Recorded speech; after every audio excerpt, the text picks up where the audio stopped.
time for school, and it's no surprise that many of us are determined to study smarter instead of longer. But which study tips and tricks actually work scientifically and can help you get those perfect grades?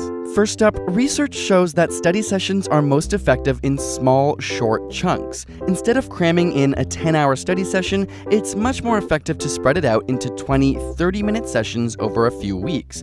This is because your brain is better at encoding information into the synapses in short, repeated sessions as opposed to one large one. And this is why even learning different skills, whether it's swimming, tennis, or a singing lesson, often follows this same format. And while cramming and pulling all-nighters may be a ritual, it turns out that this is linked to the lowest grades. After prolonged nocturnal study sessions, reasoning and memory may be negatively affected for up to 4 whole days. Instead, setting up specific times in a day or during the week just to study primes your brain by creating a routine, and over time, studying actually becomes easier as your brain is trained to learn in those moments. And while many of us spend hours passively rereading our notes or highlighting a textbook, studies have shown this to be ineffective. It doesn't improve your understanding of topics, nor does it link key concepts together.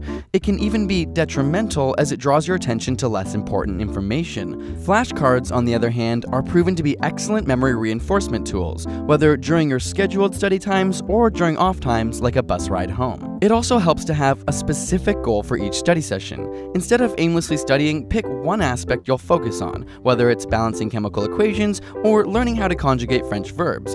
If you can't explain it simply, then you don't understand it well enough.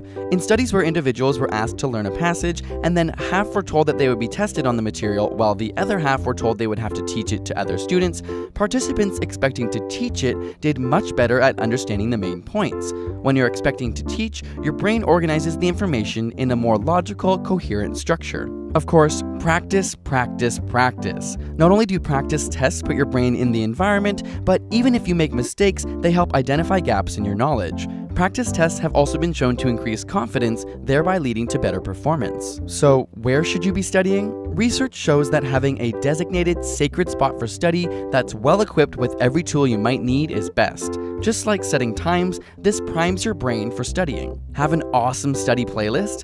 Not so fast. While some studies have shown that certain types of classical music can help improve concentration, a recent study has shown that learning with rhythmic background noise can be detrimental to focus, and those not using music fared much better. And if you haven't already, put away your phone. This is a no-brainer, but your texts and social media notifications severely decrease concentration. Of course, exams can be extremely stressful, so if you want some tips on how to deal with exam anxiety, check out our ASAP Thought video, which breaks down some tips for that. Link in the description. And a big thank you to TD Bank for sponsoring this video. If you're heading to campus this fall, click on the link below or visit td.com/student to see how TD can help you start school with a plan.